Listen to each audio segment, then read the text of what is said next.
के।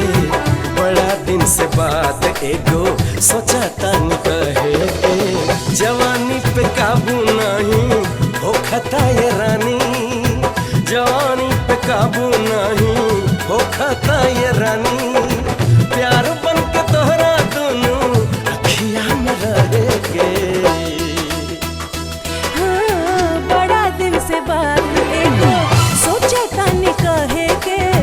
बड़ा दिन से बात एगो सोचा तानी कहे के।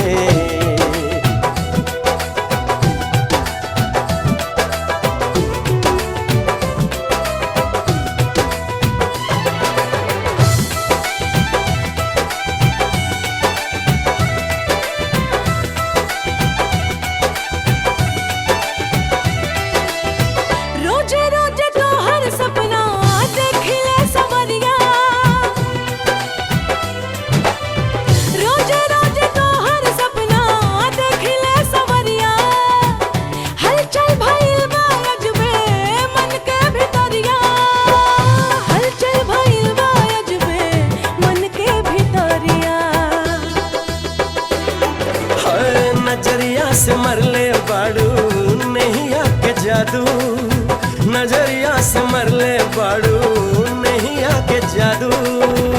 हिम्मत न बाटे हमरा बिरहा तो हंसे के। बड़ा दिन से बात एगो सोचा तानी कहे के। बड़ा दिन से बात एगो सोचा तानी कहे के।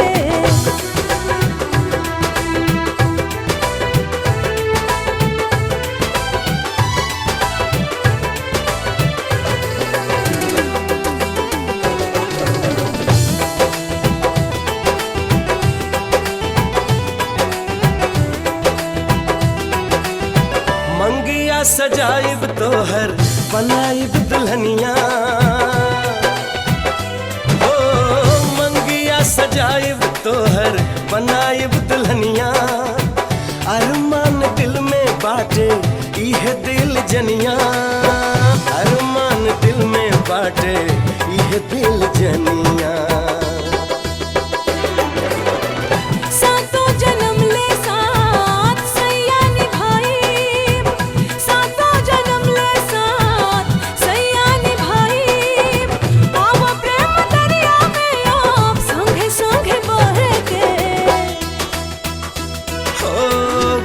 दिन से बात एगो सोचा तानी कहे के।